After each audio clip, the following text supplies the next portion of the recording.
And Why does this sound like a disqualified episode suddenly? no, I was my own episode of disqualified. Yeah. And luckily, there was only 3 people in my class. But the best part is we were the last moto of the night, and so they were so far ahead of me that when you cross the line, there's usually like 3 women or like 3 kids who have like little cards for first, second, third they give you so you can get your trophy. And they literally, I was so far behind that they had stopped handing them out and they were just like hanging out. And then I came across the line and the girl with the 3rd place ones was like, "Oh!" And I was like, "It's not your fault. I was really slow."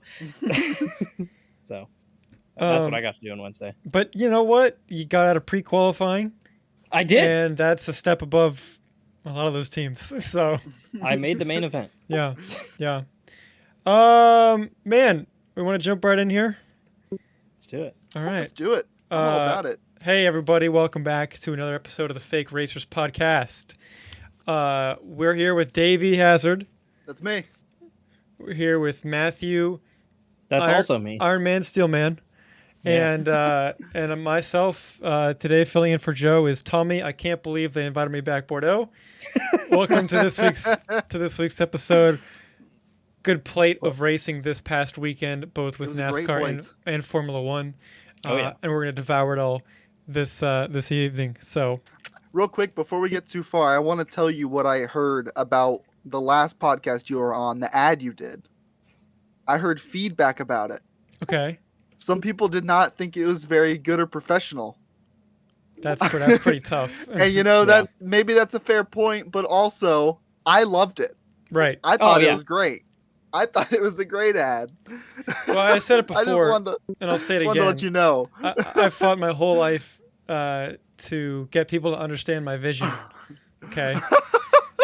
The work doesn't stop now. That's all I'm saying. We were talking about this the other night, and I was like, honestly, when I see a commercial like that or an ad like that by a YouTuber, where they're just allowed to just go full goof with it, I'm like more inclined to buy from that company because they're like, yeah, that's funny. Exactly. So, I agree. I've got one in the works actually right now. I was going to be a surprise, but I have a second one in the works. So you'll see. Yeah, I can't wait. So, this is a summoning salt video about how to lose the Circle B sponsorship speedrun Tommy %. So, ayo, that's a speedrunning. That's joke. Pretty good. Wow. Wow. God, glitchless or. Shut up. All right. I'm sure Noah will appreciate that. We make enough not speedrun. We make enough like obscure jokes that no one gets. Without suddenly diving into more. Yeah, but that's a good one. People know about speedrunning. Yeah, but... Speaking of speedrunning, that's basically the whole point of racing. So, this weekend, NASCAR was at the Circuit of the Americas, COTA, they call it in the biz, Austin, Texas, for the big show. Trucks, Xfinity, and Cupperson were all there for a weekend that we're not going to forget anytime soon. No. Perhaps. Where do you want to start? Trucks, Cup, or Xfinity? We can start wherever you guys want. I put Cup first because there's a lot to talk about, but we can just jump right in. So yeah, I'm a chronological guy. Okay, then we'll start with trucks. Yeah. Really isn't a whole lot to say about trucks. It was kind of a relatively fine race until the end where things just went absolutely dumb and stupid like the Truck Series does. I was very upset because I'm a Parker Klingerman fan. Did not end well for me. Yeah. Was pretty sad about that. Same with there's Alex Bowman also got caught up in a bunch of nonsense there at the end as well. Yeah. I was going to say it was a messy end to another truck race, but this time it was the Cup guys that were screwing up, which was funny. So I thought the racing itself up until that final kind of thing was pretty good. I mean, if you remove Kyle Busch from that race and him being 20 seconds ahead after lap 2, things like that. That's a joke. But I thought the racing was pretty good, decently, back in especially watching Parker and seeing him carve his way through guys and things like that. I thought it was good. But yeah, it's a shame what happened at the finish, I think. I don't mind that Kyle didn't win. I think that's cool, but it's kind of a shame that John Hunter Nemechek had to take out Parker because if he didn't, that's probably Parker's race. And yeah. Yeah, that little bit of contact right before the 3 wide little send into, I forget what turn number that is, but before the long straight. First of all, what a weird bunch of moves by a lot of drivers all of a sudden. Alex Bowman went for like a pretty deep dive, which like that in itself probably would have been just fine. But then Stuart Friesen moves left not once, but twice, and then doors Alex Bowman, basically confirming that the three of them are going to get wiped out. It was just, Bowman, the thought process I see. Stuart Friesen, I don't see it. I don't know what the plan there was. I don't think there was one. It was a really late move too. Yeah, which was the weird thing, because like Bowman was already there and Stewart was like, no, I can still block this, and I was like, I don't think you can. No, and it was already going to be a super deep dive, but then the fact that Stewart pushed him pretty much all the way to the inside, it was like, okay, there's literally like you've made the distance to the corner even shorter now. So and like while I was watching that, I was like, oh god, they're gonna clobber Kyle, aren't they? And they did. Yep. And they definitely did that. You do kind of like, maybe you guys don't. That's fine. I get it. Kyle Busch bad. Blah blah blah blah. I kind of got to feel a little bit for Kyle. He ran a immaculate race. Well, yeah. No, I even as a Bowman fan who doesn't like Kyle Busch, I was like, oh god. Like I did feel really bad. I mean, clearly he was the best truck out there, the best driver out there in that race day. I mean, no doubt. But chaos. If you're Zane Smith from his perspective, my God.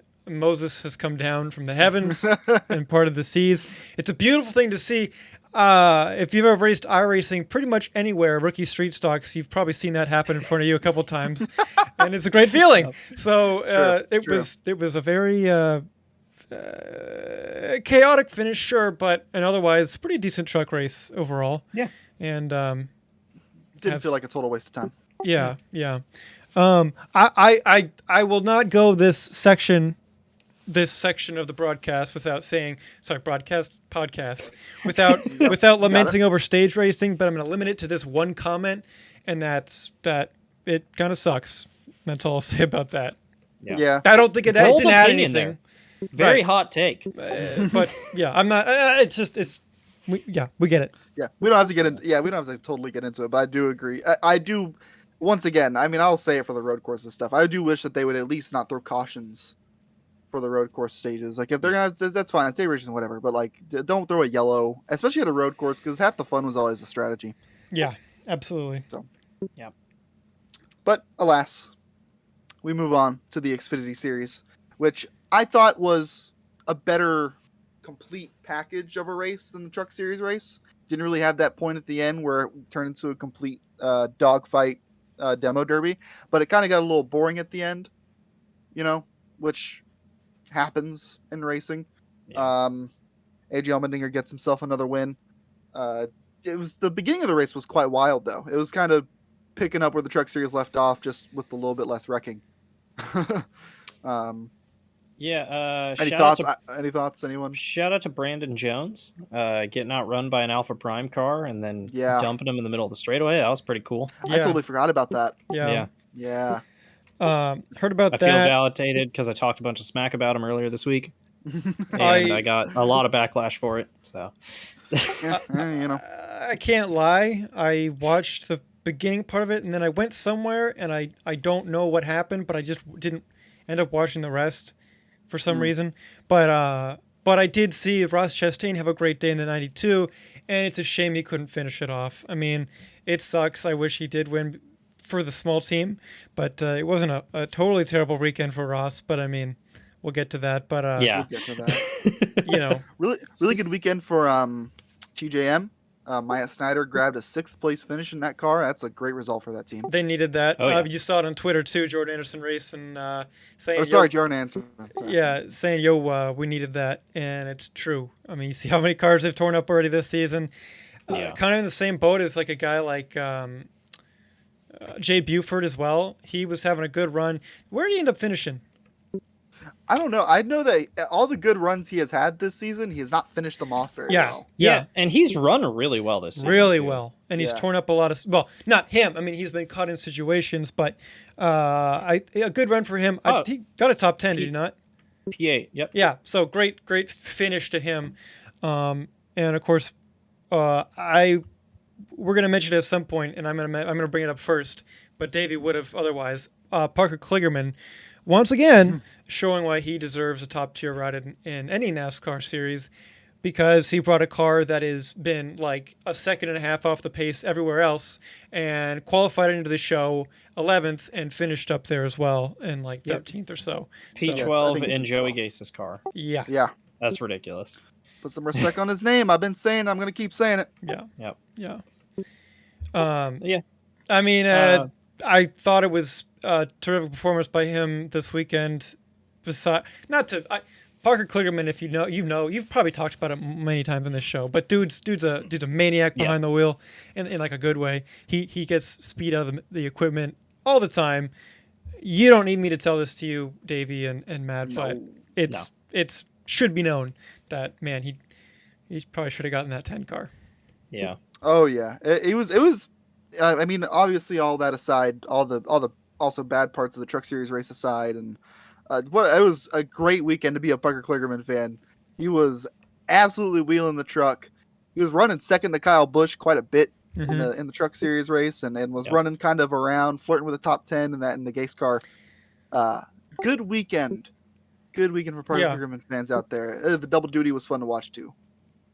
Will say, it's been a big thing with new road courses over the last year, but there was an egregiously bad penalty call against, I think it was Cole Custer, or no, it was against Jeb Burton. It was Jeb Burton. Yeah, while Gragson was even further on the curb, literally right behind him, and they didn't. Damn near every car in the shot that they used was off those curbs, like they were cutting that corner. Awful call. Ridiculous. So luckily they got it right on Sunday when they had a similar situation, but that was absurd that was called that way. And actually, I forgot to put it on the show sheet, but before we move on from the Cup race, it is something that was brought up post-race by our favorite, friendly, angry person, Nick Bromberg, about road course officiating. If we want to talk about that a little bit, there's some of that there. We don't have to. We don't have to spend a bunch of time on it, but it is something that is true, despite the fact that he annoys me when he talks about it. Anyway. Yeah, overall, solid race. Solid Xfinity race. Boring finish, but that happens. Like I mentioned, it would not be the last you've seen of Ross Chastain at the front this weekend, though. Congratulations to both him and Trackhouse for their first victories in the Cup Series. Could not be happier for Justin Marks. Oh my God, that is so cool. Big time. For that team, that organization.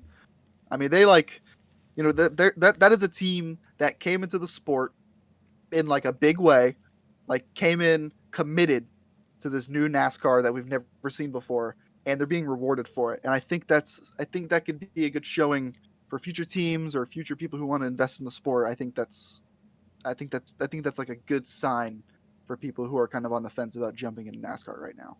Oh yeah. I remember when Trackhouse was first announced and I was skeptical about it because we see all the time these teams that jump in and don't really do anything.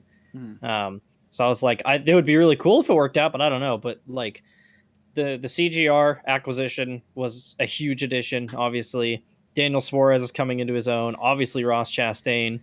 So like this team came ready to play once the next gen came out. So yeah, Justin Marks is a smart fellow, and he's put a lot of effort in. That whole team has a lot of effort.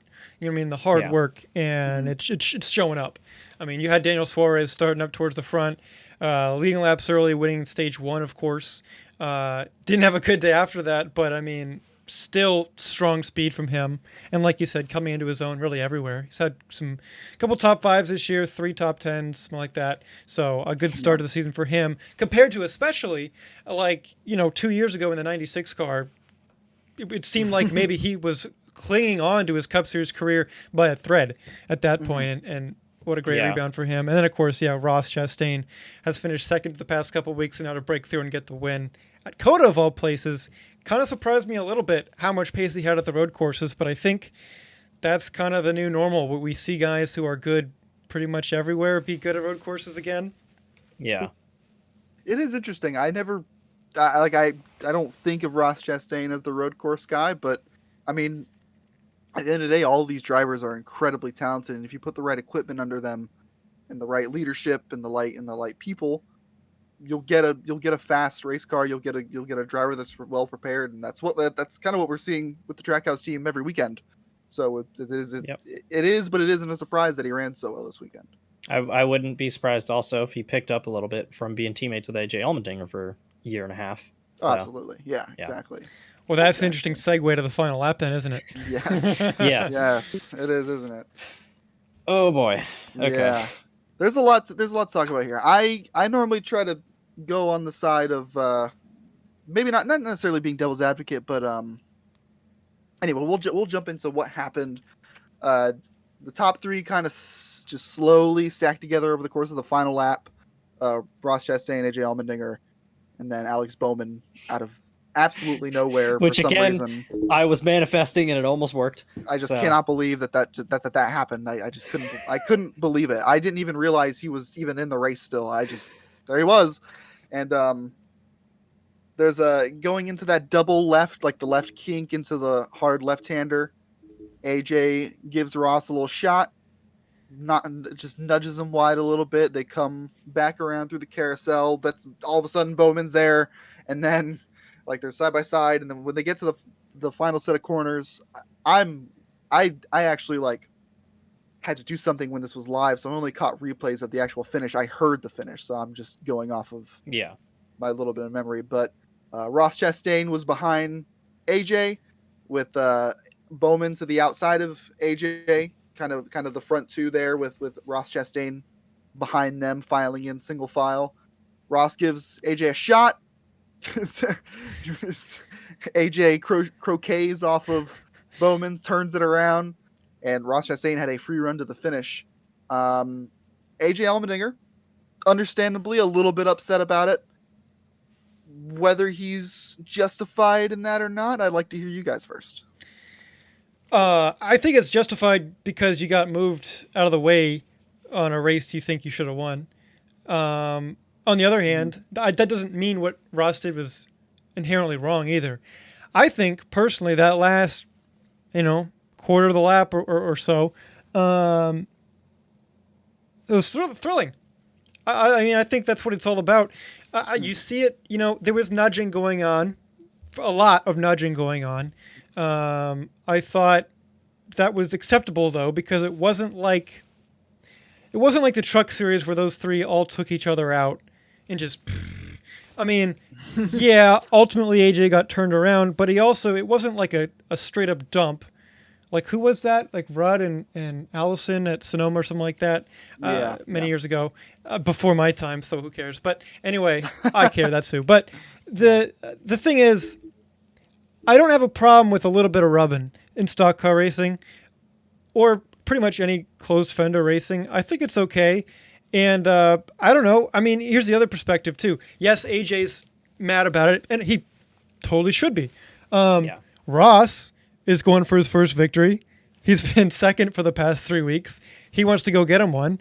And he leading that whole way towards the end, getting pushed out of the way. He's not just going to do nothing. Right, if you're a competitor, you're gonna try something, and he did, and it worked. So I don't have any problem with it. I thought it was exciting. I thought COTA as well. That whole final section is set up perfectly for a situation like that, and that's also why, for all those people that said we shouldn't go back to COTA last year, they said, "Oh, you can't go to it again. It's a terrible track." No, you're wrong. Anyway. Yeah, the way I looked at it, I mean, obviously, Davey, I know you're a fan of AJ Allmendinger, and you're not a very big fan of Ross Chastain. So, that was actually much more composed than I thought you were going to be when I was thinking about what this episode was going to be like today. Oh, yeah. The way I saw it is it's like, if you got to put it in the context of Ross is a guy who was running away with this win before a rash of late cautions, and he's trying to not only get his first win, but Trackhouse's first win. And you can put this in the entire context of Ross's career up to this. But it's a situation where AJ Allmendinger, he messed with the bowl and he got the horns. Now, that doesn't mean that the bowl is always right. You can make an argument that what Ross did was pretty dirty. But that's Ross Chastain. That's what you knew he was going to be desperate to win that race. And it's like what we said with Harvick at the Roval last year. If you're going to punt a guy, you got to finish him off. And unfortunately, he didn't finish off Ross Chastain, and he left himself open for that to come back at him. So, yeah, I got to agree with you guys. Of course, it sucks to see AJ kind of get screwed out of a win like that. Yeah. But when you give Ross Chastain a nudge and then you let him get back to you in the same lap, on the last lap, on a race he's trying to win, listen, you don't go around, you don't knock Denny Hamlin up the track and then not expect him to do it back. You don't knock Tony Stewart up the track, not expect him to do it back. Ross Chastain's another one of those guys. You can do it to Martin Truex Jr., can't do it to those guys. I mean, the race that immediately came to mind thinking about this was 2018 Chicago, where Larson puts Kyle Busch in the wall and Kyle just flat dumps him in the next corner on the last lap. So. I mean, I think that like the bump that Ross gave was probably a little more aggressive. Of course, the adrenaline's really high. Yeah. So like, you can't really like rein in a driver at that point. And like, I can go back and I can like psychoanalyze like things that could have been done differently by all of those drivers. But at the end of the day, at that point in the race, you're just going entirely off of instinct. Like those guys probably didn't breathe the last half of that lap. So, when you factor in all these factors, what can you do? That's just the situation that we had. And I'm ultimately, as upset as it made me, it is what it had. It happened the way it happened, and there was really no other way that we were going to come to a conclusion of that race without some form of contact after the nudge happened. So, at the end of the day, I'm still happy for Ross. I still think it's cool. I don't hate Ross Chastain, by the way. I don't dislike Ross Chastain. If I said I know what you mean. You have your gripes with him, though. I just think Ross Chastain is still coming into his own, and I think hopefully the season this good is going to do good for his maturity behind the wheel and stuff. So. Oh yeah. Good stuff though. Good stuff. It was a good race. I really liked the Cup race in general. A lot of fun. And it kind of brings us to the point that Tommy kind of left off on, and that I kind of want to talk about is Tommy agrees. I agree. I think we're all under the consensus here that was a good redemption race after last year. Oh yeah. Yeah. Absolutely. Yeah. You can't really control the weather. And I think it definitely it made it interesting at some points. Obviously, there's a lot of chaos in the Cup race with guys running into each other and not being able to see and everything like that. But ultimately, I just think it's funny how people were so up in arms about, oh my goodness, it's raining, it's going to be, we can't go there again. But they didn't see the track in the dry. So how can you make a judgment based off of that? I thought that was silly, and I really thought that the way the track is set up in those last couple turns could lend itself to some really good racing and good finishing, some back and forth, side by side, nudging. And I'm really happy it put on the show that it should have. And I don't know. I told you so is what I'm saying to all those people. Because, I thought it was terrific. And also, I thought it was good that the Cup race was probably the best race of the weekend, too, which there's not many times you're going to hear me say that. You wouldn't have heard me say it at all last year. So, saying it this year is pretty cool, I guess. Yeah. Yeah, COTA is such an overhated track. I feel like I see people say all the time how much it sucks, and I'm like, dude, it's consistently a good race in F1, which is saying a lot. Yeah, I feel like. I was just gonna say that. Wow. And you said consistently a good race in F1. I think that for some reason, and maybe next year they'll put on a stinker, but I think for some reason just the layout of COTA, the way stock cars drive on it, it's almost like it's a match made in heaven, dude. You look at the setup for that last, basically from the back straight on, you have such an interesting section of corners for stock cars that are known to make contact and rub and beat and bang, and that's what we find exciting, right? That's what we like. The crossovers, the undercuts, all that stuff. You get so much of that in the last sector of COTA. It's just perfect. I seriously think it's almost built for stock car racing. It's just perfect. There was two moments in that last sector that really stuck out to me about how cool that layout was. I believe it was Ross holding off AJ Allmendinger in the closing laps, and it was through 15 and 16, which is that kink and then that really hard left-hander. Yep. And Ross just went through there wide and just gave AJ the inside because he knew he could just out-drag him coming off the corner, which is really cool. And then through 17 and 18, I think it was Reddick trying to pass Briscoe, I think, for the lead on the outside, and he just hung in there with him the whole way around and then outbraked him into 19. And I was like, that is so cool. That's awesome. Yeah. That's awesome. It was like a really good display, and I thought I was thinking about this like through Trucks, Xfinity, and Cup, like really, really great display of like proper good racecraft for the most part during those races. Just watching everyone kind of maneuver their way side by side through the carousel down into the final corner. Which way are they going to go? Are they going to go defensive into that little kink or not? Like it's just like my brain loved watching that race. Yeah. And then one other point before we move on from this, it is really funny to see the guys who are running up front every week are Tyler Reddick, Chase Briscoe, Ross Chastain, and oh my god, who am I forgetting right now? I don't know, somebody else. But it's funny to see that like all these young dudes who have not been proven in Cup running up front, and then meanwhile, Joey Logano, Kyle Larson, and Kurt Busch, 3 champions, had one of the most embarrassing crashes I think I've ever seen in a NASCAR race, where Logano just lost track of where the track ended, and Kurt Busch followed him off the track, and they just walled the hell out of Kyle Larson in the process. Like, like they showed it from the bumper cam, and they just drove straight off the track. It was ridiculous. It was so dumb. Oh my god, it was hilarious. Yeah, and the biggest takeaway is news that we kind of heard today that Coda's more or less confirmed. No, it's not technically confirmed, but they, it got approval from drivers and such that they want to come back to Coda, and I think that's good news.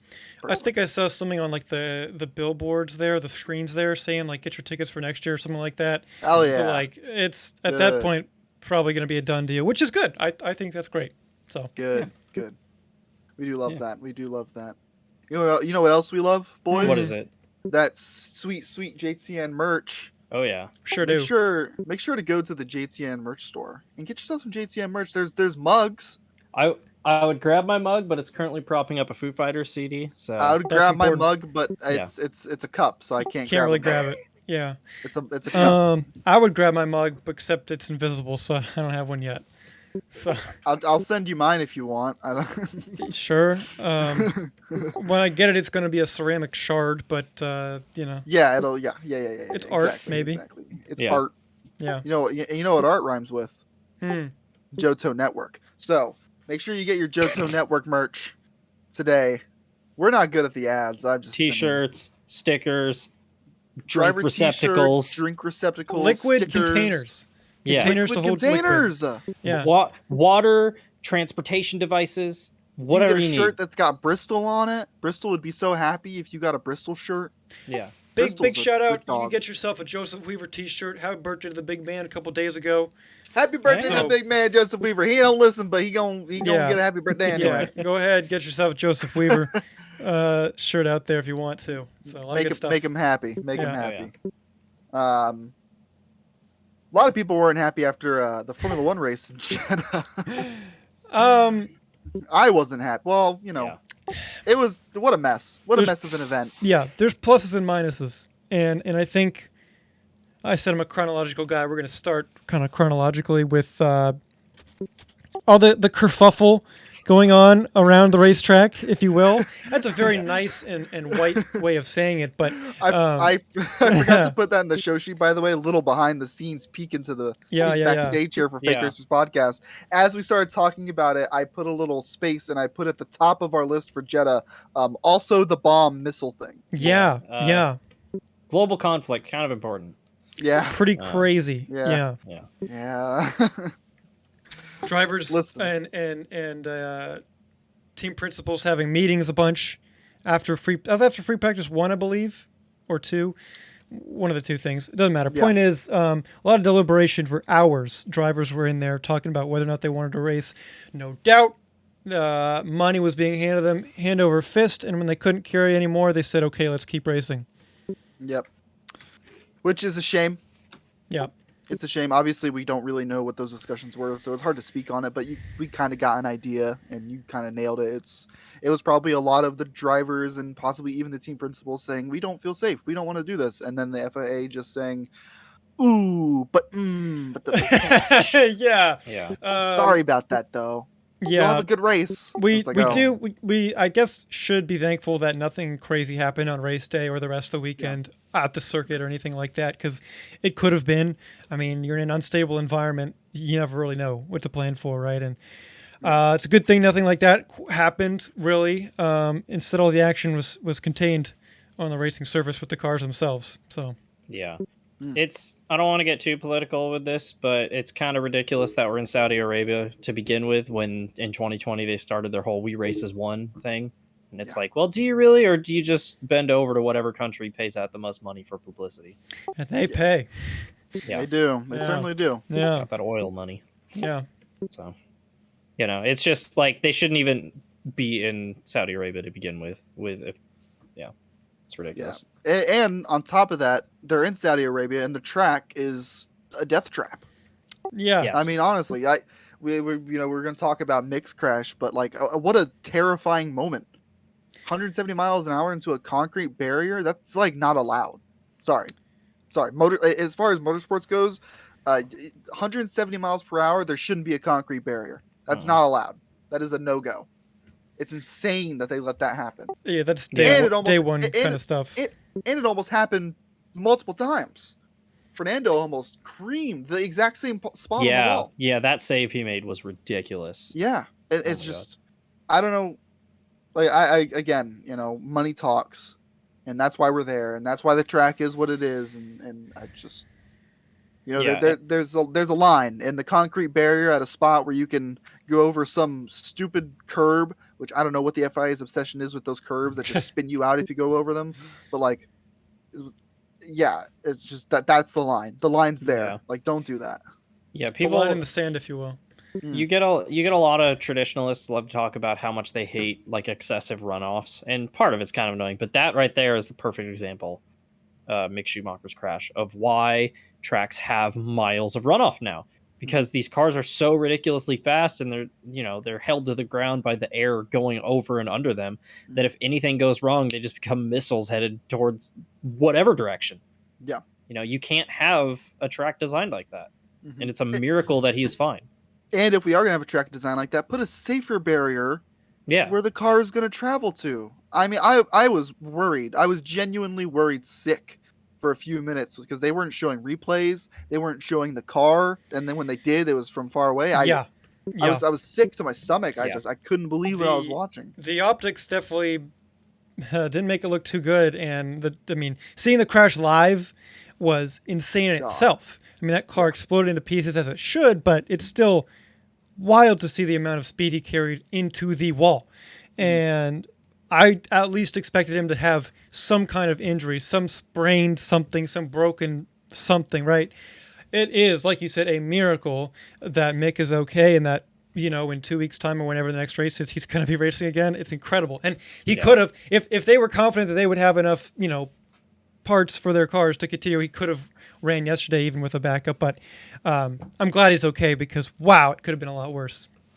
But just sum that up, the locale, the track, it's just, I don't know how they can continue going there. But as far as the on-track stuff for Sunday, Mercedes was dog ass. You don't gotta censor that. Going back to Saturday as well too, with Hamilton missing Q2. Yeah, I think they said the last time that happened on speed was 2009 or 12? 2009. Yep. Yeah. It's a long time. So I have not seen it in my Formula One watching career. Yeah. So that's crazy. Yeah. Yeah. For F1 historians, 2009 was a very bad year for a lot of the big teams. So, like Ferrari and McLaren struggled really bad that year. That was the Braun year, right? Mm-hmm. Yeah. Yep. Yep. That was the year that Braun, Red Bull, and Toyota basically ran 1, 2, 3 all season.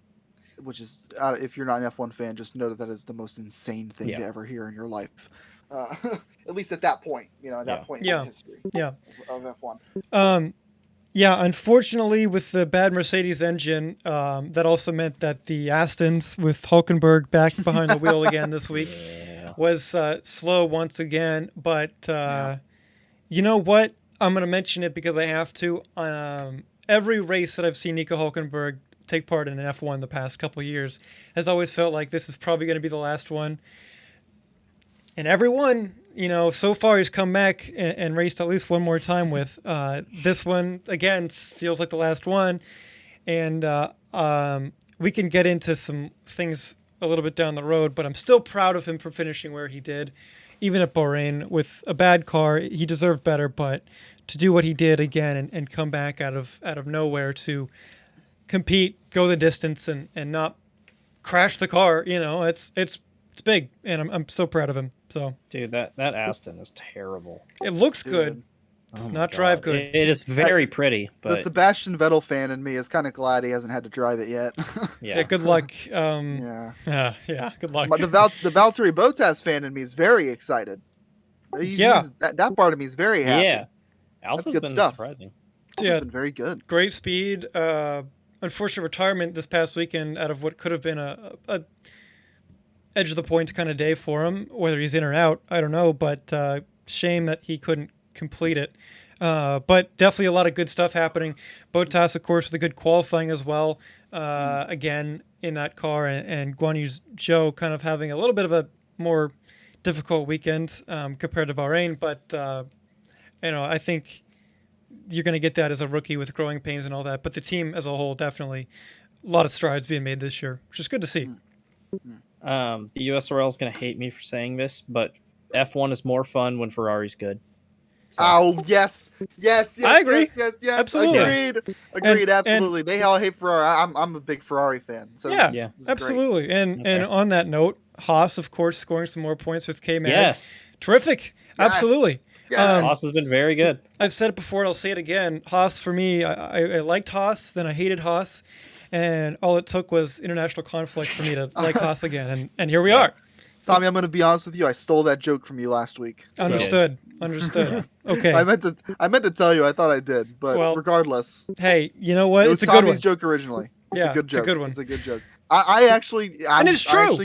It's true. It is true. I kind of want to buy like Haas merch now. Like I want to be that. I want to be the Haas guy. Yeah.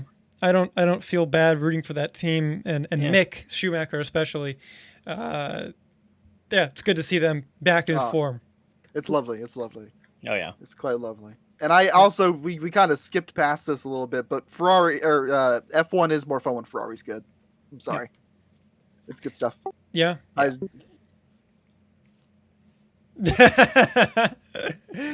mean, I agree, especially with. I mean, I alluded to it a little bit, but with their teams that they support as well with their engines. I mean, then they're better, and then there's more competition towards the front with some new faces and names that maybe you haven't seen a little bit. But definitely a lot of strugglers as well out there. McLaren struggles big time, including the retirement for Ricciardo towards the end. Double retirement too with the that was an Alpha, was it not? Was that Yuki didn't even make the race? No, it was. Yeah, Yuki DNS'd. It was who was that dude? Oh, Fernando with the engine going as well in the Alpine. Two cars stopped on the racing surface at the entrance of pit lane with marshals on the racing surface on a straightaway, and we don't throw a full safety car. We went virtual, but as we've seen later on in the race with the yellow flags going, those guys really didn't slow down at all, and it was very dangerous, and don't like that at all. Yep, that's... Excuse me. And that's not even talking from a perspective. I get it. Nico Hulkenberg would have probably had points if they threw the full safety car, and that's great because he had a great strategy for it. But I'm not even talking from that perspective. I'm talking from a safety perspective. A lot of questionable things going on right there, and I was not a fan of that whatsoever. It's like they didn't learn anything from Jules Bianchi. Yeah. I mean, it's which is an insane thought because you have your first death in F1 in 20 years, and we just continue to spit in the face of it by putting our marshals and drivers in danger time and time again. It's just insane. It was such a wake-up call for me when I started watching F1 because I was used to NASCAR, which is they'll throw a caution for literally anything, because it spices things up. And then in F1, they'll have literal tractors like 5 feet off the racing surface in the gravel, and they'll be like, "You guys are fine. Don't hit them. You'll be fine." And then it's like, oh, look at that. A driver died because there was a tractor on the track. And now they're like, oh, yeah, just, guys, go out there. You can deal with it. We'll just tell everybody, hey, slow down. We trust that you'll do it. I know you guys aren't racing, but... which they don't. And of course, Charles Leclerc with the fastest lap of the race under a yellow flag condition. So, yeah, clearly that's something needs to be better as far as that goes. How much does Mercedes pay for their safety car and then they don't use it? Yeah, right. I mean, look, I don't have the answers, and I'm not. I'm just a dude. But I mean, it's everybody's job to point out safety malpractice, and that is safety malpractice, especially for the marshals. I mean, you're not in a car at all. You have no protection from a car that could absolutely just spin out, and the location they were in the track. I mean, Albon had a mistake there, and he went to the outside wall, but you just, you never know. It's not okay to take the risks. I don't care if it's supposed to be entertainment. It's not okay to take that risk. Yeah, no reason to risk it. But it was an entertaining fight for the win, nonetheless. Yes. Oh, it was quite good. A lot of back and forth. DRS zone on the front straightaway being a big topic of, I guess, racecraft, if you will, the way you have to race that zone. And we saw a lot of good things out of the new car. Guys being able to follow each other, set up their moves, and make them, even if it took a DRS zone, that's fine. It was still good racing and a lot of back and forth throughout the whole field. I thought it was a great race, and I think the coverage was good too because it focused a lot on those midfield battles as well. Oh, yeah. Gotta agree. I didn't catch as much of the F1 race as I wanted, but you kind of nailed anything else I had to say about it. So yeah. It should be a very interesting championship this season. Way early to tell anything, but at this point, I mean, gotta say, Red Bull versus Ferrari really seems to be the class to field. The question being, will Mercedes ever show up? Yeah. Unless they make some wholesale changes to that engine, I don't see it. Even if they fix the porpoising, they're still low on power. Yeah, absolutely. Yep. So I think they can. Wouldn't put it past them, but man, they got some work to do. They got work cut out for them. Yeah. It is funny how the three factory Mercedes teams are the three bottom teams in the standings. So it's a good change. Yeah. I've got a new engine for them. They could put in a W12, perhaps. Yeah. They would have a little bit more success. Call my man Ernesto Vita. I'm sure he'll be more than happy to make that happen and show everybody else what they're missing. Disqualified. Yeah. On JTN2. Yeah. We have a new episode soon. Well, that's Formula 1. Which takes an off week this next week, but there will be NASCAR, folks, and we're traveling to Richmond, Virginia, Richmond International Raceway Speedway Motorsport Park. Not Steeler Richmond, So anybody's guess with the new car how that's going to race there, though. Thoughts on how it's going to go in general? We're not at picks just yet, but I just querying the crowd. It's interesting because you can kind of look at the tracks that sort of almost maybe kind of race like short tracks, which is literally just Phoenix this year because we haven't really had a proper short track besides the Clash, which I don't know if that counts. But we don't really know how this car is on a proper short track, like a Richmond. Obviously, we haven't been to Bristol, Martinsville yet. Given the durability of the car, you would like to think that it'll be pretty interesting with some guys willing to make some bigger dives, do a little bit of rubbing, make some bigger sends because they know they probably won't cut down a tire unless they're running crazy camber again. So Richmond's been a little rough in the past few seasons, but it'd be nice to see it kind of bounce back here for Cup, with the new car. Yeah. I don't see it being any worse than it has been, at least. Yeah. I think the floor's been hit at that point. So right, I'm sure the Xfinity race will be at least decent. Yeah, and I feel like pretty much every race we've had this season has been, Atlanta's not really comparable, but almost every race has been an improvement over what we saw last year. So, not going to say, oh, it's going to be great, but I'm looking forward to it. I hope it makes Richmond watchable again. Yeah. So. Gotta agree. What do we got picked? Do we got picks? Cup, Xfinity? We'll start with Xfinity. Yeah, Xfinity picks. I got to bring up an entry list real quick because I think there's some special names in there this week. I know my pick. Yeah. Ryan Preece, baby. Gonna prevail? Preece will prevail. Preece is inevitable. Preece is when he's not moonlighting as Supercross Raider, Ryan Preece. So Ryan Preece is inevitable. Yeah. I'm gonna take the easy one and say Josh Berry. So. Good Lord. I hate myself for it, but I'll be honest. Noah Gragson. I'm only picking him because I want to be right, not because I like him. He's good at Richmond. He's had a good season thus far too. He's probably gonna spoil the show and win. Yeah, it's not about winning or losing. It's about winning. Yeah. So. Yep. And Noah's been quick this season. You know, to be fair to the kid. So. Yeah. Won here last year too. Indeed. Interesting. A couple of notable entries to the Cup Series entry list. Literally just 3.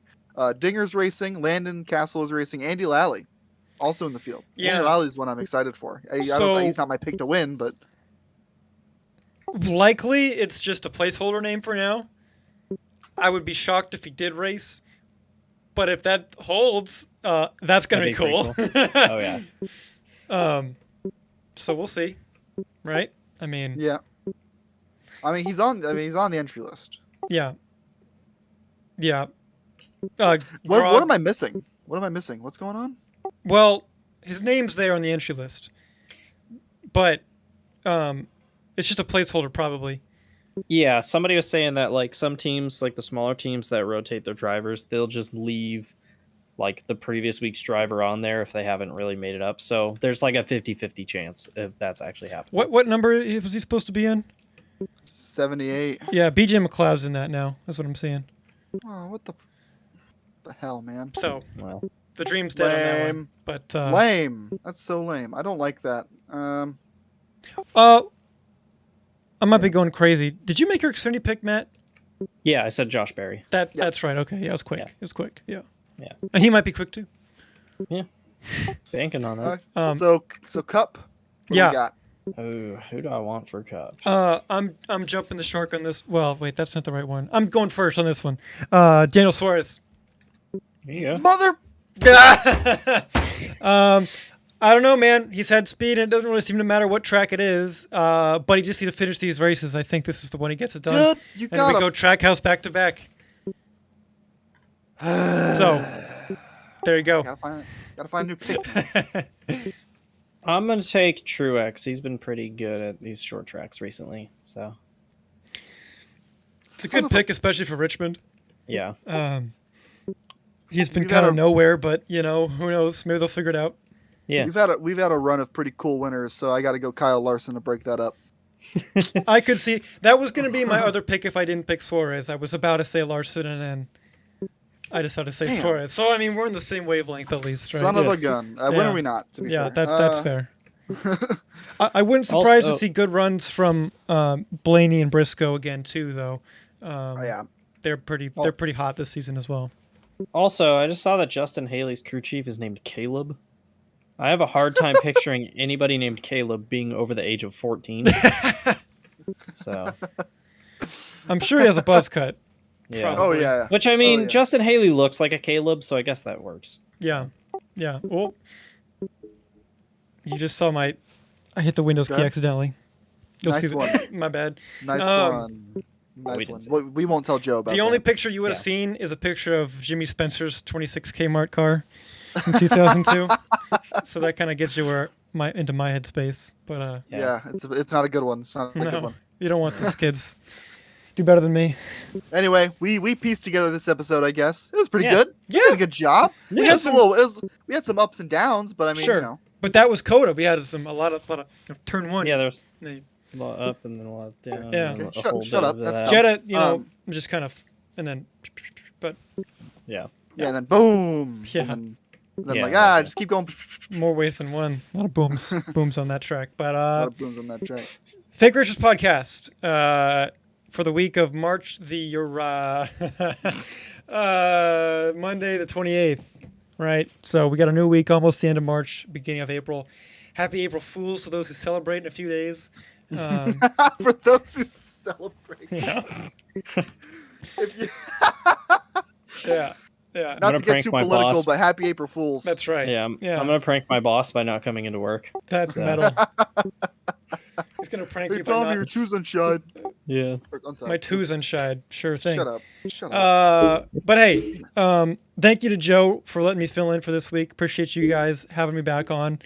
We're getting close to that 1K number on the JTN channel, so hopefully you'll see me again. Well, you guys probably hope I don't, but I hope I get to be here on again. Listen, I'm simultaneously excited for it and also dreading it. So yeah, I'm just gonna be along for the ride at that point. Yeah, no, it'll be a good one. Hey, thank you all for watching, listening, wherever you are, and whenever you're tuning in. We all appreciate it. And next week, post-Richmond wrap, and looking forward to another week of NASCAR racing, wherever they go after that. And I think F1's coming back that week too. So should be a good next episode with Joe coming back on the horn. And that's going to do it for us, I think. Any final thoughts? Get them out there. Kyle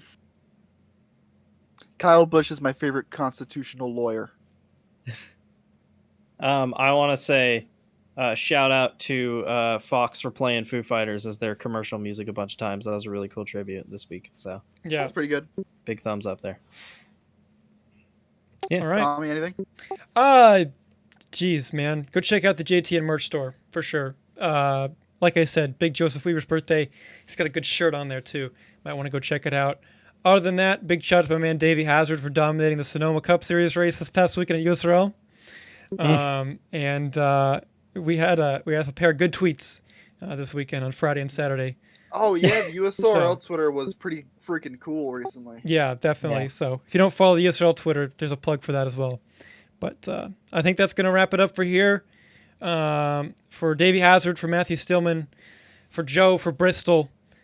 Thank you for watching. I'm Tommy Bordeaux. This has been the Fake Racers Podcast. So long, folks. Goodbye.